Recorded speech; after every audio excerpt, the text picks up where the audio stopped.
What's up guys, it's David here. So today I'm going to be reacting to the brand new Kings Out Live, the KI Live that Kings Out released that's regarding PvP. So I couldn't watch it live a couple of days ago because I was at work when they streamed it. So I watched their replay on YouTube that they posted on YouTube, and I took 2.5 pages of notes here. As you guys, I don't know if you guys can see. So these are all of the notes that I took. Basically anything that they said that I thought was important or I thought that I wanted to address, which is like 90% of what they said. I wrote it down so I could talk about it. So let's begin. I'm actually feeling really good today. Like, I just came back from church feeling really good. On my way back, I had a fish sandwich. It was really good. So I'm in a really good mood. Like, when I was brainstorming about like what to say, I had a lot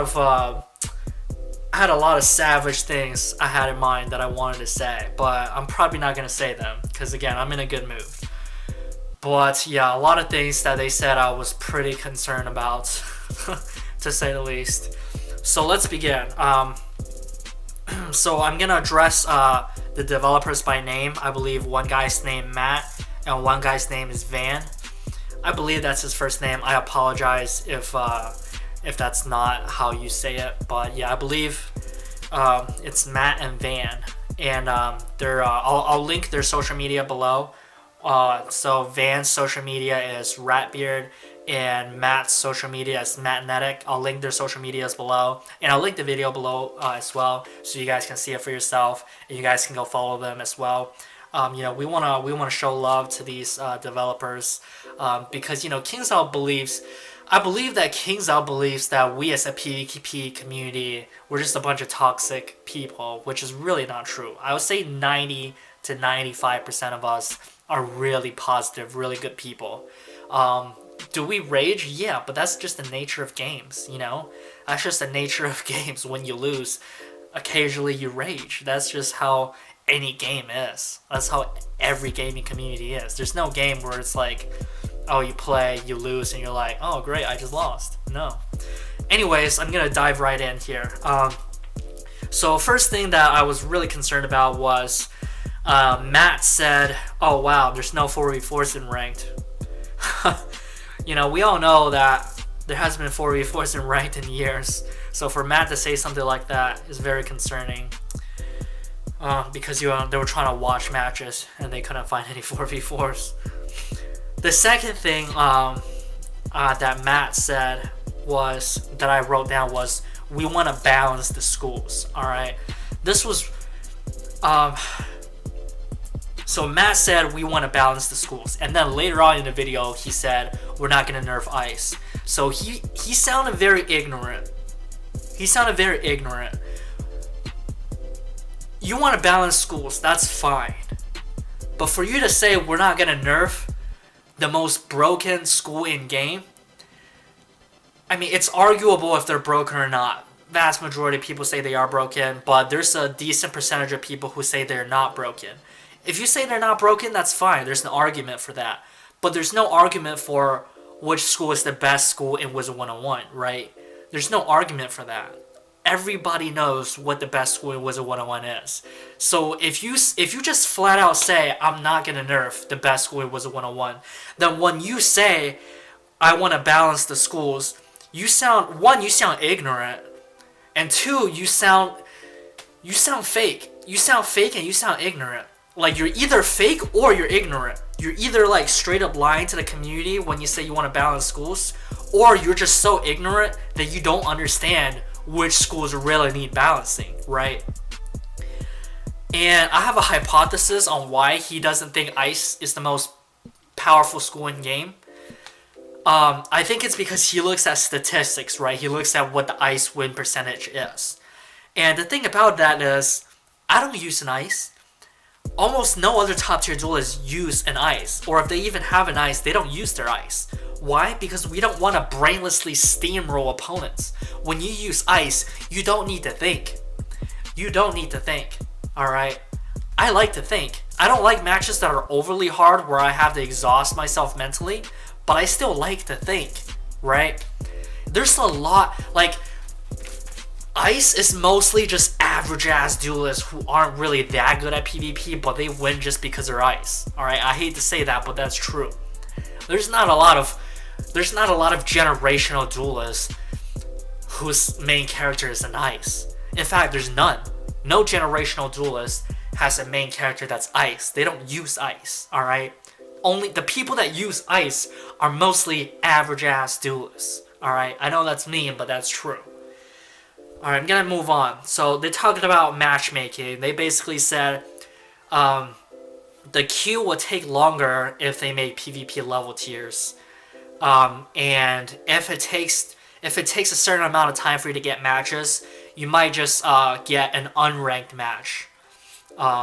It'll be a mismatch, but you won't gain or lose rank, which I thought was a pretty interesting idea. It's a pretty interesting idea. I really think if you make PvP level tiers, there will be a massive amount of increase in player base in PvP, right? Because you can't boost, right? You can't boost, so the competitive players will all come back. The little kids won't do a few matches and leave because they'll face other kids who are also low rank. So it'll actually be fun for them because they have a chance in every match. The lady in the middle didn't know how to spectate matches. That was concerning. Someone in the background had to tell her, you press the I at the bottom. Alright, so matchmaking and level tiers will increase population is what they said they think will happen. So they think fixing matchmaking and making it level tiers would increase the PvP population. Yes! Yes, it would. It would cause explosive growth. Okay, and I also wrote this down. I want to thank Sauce for asking a question about mid-level PvP. Because I honestly, sometimes I feel like I'm the only person fighting for mid-level PvP. I feel like we literally have no representation outside of my channel, which is not good because my channel is a relatively small channel. So we need more representation than just my channel. So for him to, like, he doesn't even do mid-level PvP, but for him to, like, speak out for mid-level PvP, you know, ask the biggest PvP influencer in the community for him to speak out and speak up for us, that's really, I really appreciate that. Yeah, I really appreciate that. I'm not the biggest fan of his, but I appreciate him, you know, looking out for our community. The next thing is they want to look at your win-loss. Oh yeah, so they want to keep a record of your win-loss, like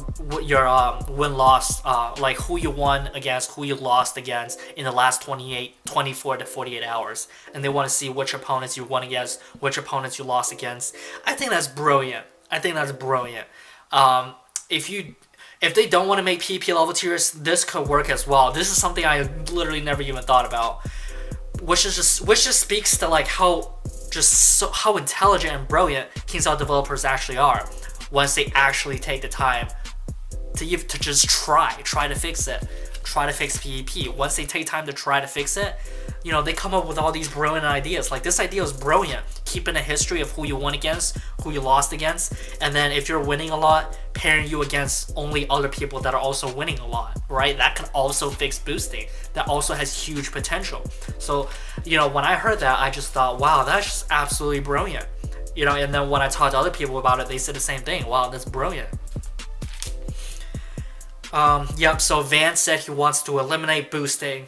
Thank you. You know, Van really seems like the adult in the room. He seems like the really wise guy, you know, who's really just, he knows his stuff. Like, he seems like a really, really great leader.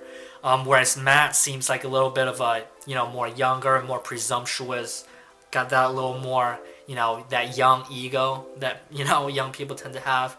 I have it too, so, you know, it's not like anything against him, but, you know, you can just tell there's a certain level of arrogance with Matt, which is completely fine, you know. It's his personality. Who am I to say anything about someone's personality? You know, not everyone likes my personality. But yeah, I just have to admit, Matt rubs me the wrong way a little bit sometimes because he just doesn't seem to have any respect whatsoever for seniority. You know, he for those who don't know, he joined KingsIsle, you know, around 2014 when KingsIsle was already in decline, right? He wasn't there before it to build it up. He wasn't there in the beginning when it was a massive success. He wasn't there in the middle, you know, when they were still having massive success but having a little bit of trouble. He came when they were declining, right? And for him to be just so arrogant about things, like, oh, I know how to do things, I know how Wiz works, I know more than you, blah blah, and not even acknowledge a lot of people in a community that's trying to help out, that's trying to tell him how things really are. There's just a certain level of arrogance about him that just rubs me the wrong way. Honestly, I'm just being honest, right? There's no sugarcoating, there's no sucking up. I just have to be honest. All right, next thing is, they don't want to eliminate legitimate duelists who have a long win streak. Well, the thing is, in Wizard101, you can't have a long win streak. It's only possible for you to have a long win streak if you're like a generational duelist who've been doing this for about 10 years. If you're one of those people, then yeah, it's possible for you to have a long win streak. But Wizard101 is very RNG heavy. When something is RNG heavy, you can't have a long win streak, right? It's just not possible, right? Because every match, you can do everything right and still lose, right? You can do everything right and still lose, right? First of all, if you're second, you basically lost. If you're second against a competent duelist, now I know they're making it turn-based, so this doesn't really apply in the future. But I'm talking about like right now, how it's always been.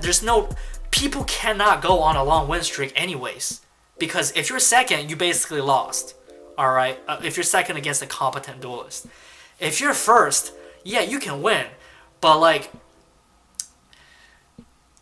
again, you can make every move right. You can make the most optimal move every single turn and still lose. That's Wizard101 because there's so much RNG involved, right? And not only that, you can know what your opponents are gonna do, right? You can predict 5 turns out he's gonna do this. He's gonna do this, this, this, this, this. You can know the next 5 spells. You can know the next 5 spells that your opponent is gonna cast, and you can still lose, right? This Wizard101, I believe, is 70% RNG. Some people disagree, but nobody would disagree that it's at least 51% RNG. The majority of it is luck, right? You can know every single move that they're gonna make, and yo ass will still die. You still cannot prevent it. Like, you can know what they're gonna do, but you still can't prevent it because that's Wizard101, right? It's not that skill focused, at least not in the current state. But yeah, trust me, no one ever gets confused on who boosted. Everybody is very clear on who boosted. It's very easy to see, right? The best ratio you can get in this game is a 2-1 ratio, provided you do enough matches, right? When I say enough, I will say about 200 matches is enough, right? If you do at least 200 matches, the best ratio you can get is 2-1. And 2-1 is extremely hard. It's an extremely hard ratio to get. Like, who gets 2-1 ratios? Usually, like, people who've been doing this for at least 5 years, 5 to 10 years, right? That's how you get a 2-1 ratio. You have to do this for about 10 years. Did you PvP for 10 years? There's a handful of people that have, and they have 2-1 ratios, right? Or, I mean, I guess you could do less than 5 years if you're just like a prodigy. Extremely, extremely rare. 95 to 99% of people that have a 2-1 ratio. I'm talking about real ratios, by the way. A real 2-1 ratio. They've been doing this for 5 to 10 years, right? I'm not talking about boosted ratios, of course. All right, next. So they said they're gonna make PvP turn-based. That's cool. I'm indifferent about it. I don't think that's the biggest issue, but I do see the argument. You know, being first is too huge of an advantage, especially in team PvP, right? The advantage is even exaggerated in team PvP, and that's one of the reasons why 2v2s, 4v4s don't exist anymore, because being first is... You think being first in 1v1 is advantageous. Well, that advantage is magnified in team PvP. So I get the argument. I also get the argument that you can't react. You know what I mean? They could, even if you shield and stuff, if they're first, they can just shatter and hit. So I get the argument. I get the argument that you're always on your toes, and if you don't exactly predict exactly what they're gonna do that turn, then you're just gonna die from second. So I get the argument. I'm more. You know what? If I had to say, do I support it or do I not support it? I would say I support turn-based. I'm indifferent about it, but if I had to choose support or not support, I would choose support. All right. So next, they said, So they were saying when it's turn-based, then you can gain tempo from second and make it so that you're actually first now. So that was very enlightening to hear them say that, because that's a true statement. So that tells me that they know. They know a good amount about the fundamentals of PvP. That statement was very intelligent and very intuitive. If you don't know about PvP, then you would not be able to make a statement like that. So that was an encouraging statement to hear. Next, they said, so this is what I wrote down. So there was a troll that was trying to spam, trying to add the lady to a group and trying to spam her. The same guy that did that to me in a video before too, by the way. I don't know what's wrong with, like, some of the people in this community really just got issues. But anyways, yeah. But it was concerning because they didn't know how to turn off group invites. And Matt said something that was also very concerning. He has a pattern of saying things that are concerning. One time on Twitter, he said, if you fizzle, do you lose pips? And then everybody called him out for it, and he came out a few days later saying, oh yeah, when you get dispelled and then you fizzle, yeah, then you lose pips. And he talks about the coding says you lose pips, so that's why I misunderstood, blah blah. So you try to recover. I don't buy it. Maybe it was an honest mistake. I don't buy it. I just think he doesn't know the game. But yeah, what Matt said another concerning thing. He has a pattern of saying concerning things. He told the lady in the middle to turn off friends, which is not how it works. It's not how the game works. You can turn off friends and not allow people to add you as a friend, but they'll still be able to try to add you to a group, right? There's two different things. Again, nobody knows every single aspect about their job, right? I'm not expecting him to be perfect, but it's just such a long pattern of him saying really concerning things that make you raise your eyebrows. And then he responded to, so a lot of people are like, what's going on with you? And he responded by saying, hey, you guys do know that I don't have to be on Twitter. My involvement with the community is optional. It's my choice. I could just not talk to you guys. That goes back to what I talked about earlier about just the arrogance. It's not like we pay his bills. It's not like we pay the man's bills, right? It's not like we pay the man's bills. Alright, I'm gonna move on. So they talked about only the person that goes second can gain a shadow pip on turn 1. In my opinion, that might be a little bit of an overcompensation, because if you're making it turn-based, then you're already, neutralizing the going first advantage by a lot. So I don't think being able to gain shadow from second, I think that might be overcompensating it a little bit, but, I'm indifferent about the idea. It's an interesting idea. Then they said they can maybe make shadow pip a gauge, where you can fill up a gauge instead of making... Sorry.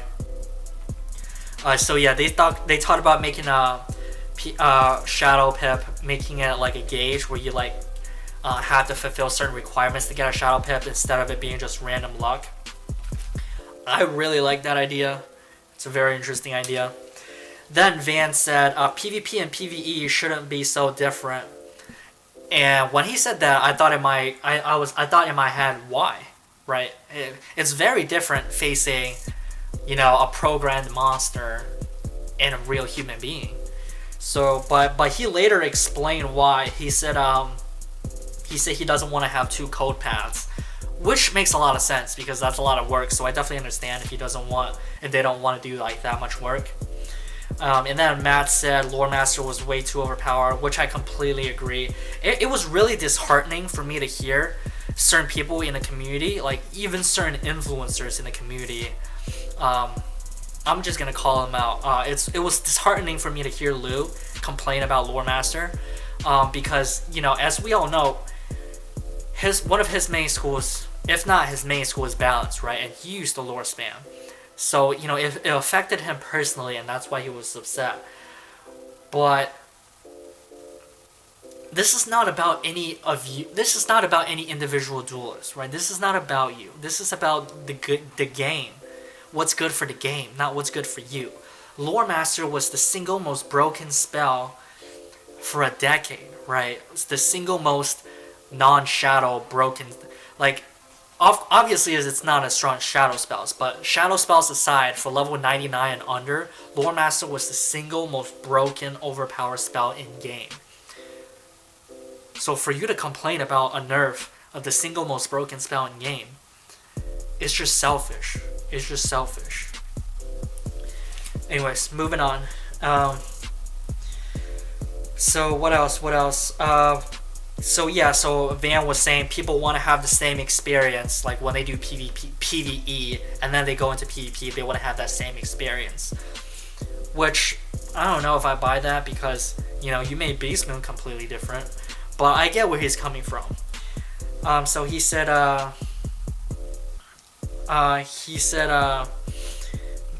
oh yeah, so someone in the live chat mentioned an idea of saying you can ban 2 spells before the match, so 2 spells that your opponents can't use.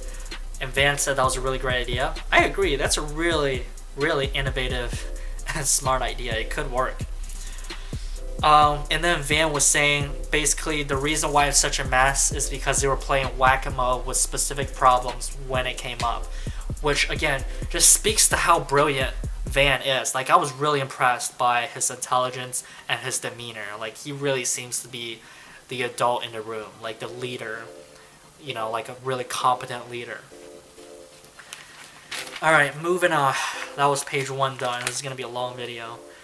So you can still kill mobs. Okay, so Matt was saying a big concern is whether or not you can still kill mobs, which again is a very concerning thing to hear, because he doesn't seem to understand how the game works. The only way someone lose to a mob is if the mob kills them before they set up enough to kill the mob, right? How do you kill mobs? You blade up or you trap up and you use the big hit and kill. The only way someone loses to a mob is if the mob kills them first, right?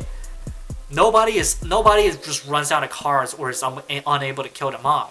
Everyone can kill the mob if they have enough time to set up and stuff. All we're saying is make people have more defenses, which will make it easier to kill mobs, because you won't die to mobs anymore.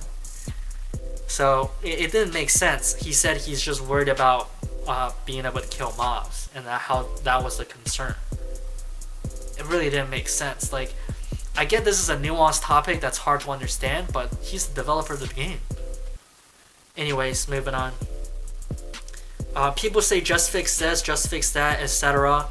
And that's not true. They can't just fix one specific thing. That's very true. There's a lot of arrogance, from the influencers in this community. Maybe I'm part of that issue too, but there's just a lot of arrogance, right? At the end of the day, you're not part of the company. You're just someone who makes videos, right? No gaming company makes their game based off of what the community says, right? Community feedback is important, but at the end of the day, the developers make the games how they want to make the games, right? We don't just follow the opinion of the masses, because those opinions sway and change, right? So, at the end of the day, people need to know their role. I get it. You want to feel important. You think you're important. Your ego's been boosted by the community saying, oh, how you're great, blah, blah. But at the end of the day, you're not a game developer. Alright, let me move on. So people were complaining about Beguile, mainly because they didn't know how it works.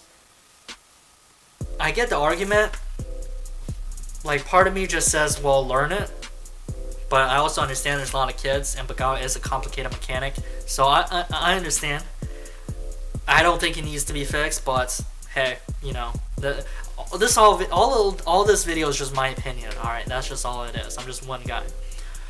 Arena tickets should be the arena ticket currency could be changed, but that would be an advantage to players who already have tickets. That's very true. That's very true. Like arena tickets should not be able to buy like really the best gear or anything, because that'll just make the barrier to entry even higher. TCs, pets, etc. Make older duelists too good versus new players. I agree. TCs and pets. I agree. TCs should be nerfed. I agree because newer players don't have a chance. If you're already better than these newer players because you're already more skilled, so at least use the same cards that these new players use. What else? Yeah, so Van was saying you can't use TCs that are too overpowered when you're low level. I completely agree, because one of the big problems with Ice is, you know, they have the same offense as everyone, more defense than everyone, and more health than everyone, and their spells do just as much, if not more, than other school spells. Like Lord of Winter is a really overpowered spell, but maybe if you don't let people use the TC, I can see how that can indirectly nerf Ice a little bit, and we all know Ice needs nerfing. So the lady in the middle didn't know how much a ranked match costed. She said it costed either 70 or 80 crowns. Very concerning. Van said that people living and tanking forever isn't fun. I completely agree. I know I talk a lot about increasing defenses, but at the end of the day, if there was no middle choice and I had to choose between either fast matches or slow matches, I would still choose fast matches at the end of the day. So I agree. You know, tanking forever is pretty cancerous, and nobody likes that. And Van was saying deck building and execution should be a key to victory. I agree. That brings a lot of strategy to it. Add seasons into PvP ages was an idea Van had. So Van was basically saying how maybe you can make PvP make it so there's like a lot of seasons within ages, and maybe reset the leaderboards every 1 to 2 weeks, or maybe every month. I think that could work. That would really discourage boosting as well. Not to mention, boosting is probably going to be eliminated anyways by the system they're going to implement, whether it be level tiers or whether it be matching people who won their last few matches only against other people who also won their last few matches. So all these mechanics will fix boosting already, but I definitely see the merit, because it'll give duelists more encouragement to keep doing PvP. But what I will say is, if you do that, then you need to have a leaderboards where it says who's been a top 10 duelist. Example, if you're a top 10 duelist in a season, when that season wipes clean, that needs to go on your record that you were a top 10 or a top 100 duelist in that season. So your accomplishments don't just completely go away, right? That needs to be remembered. So someone in a live chat said, why Sanctuary 3 pips and Doom 2 pips? Sanctuary does not need to be 2 pips, alright?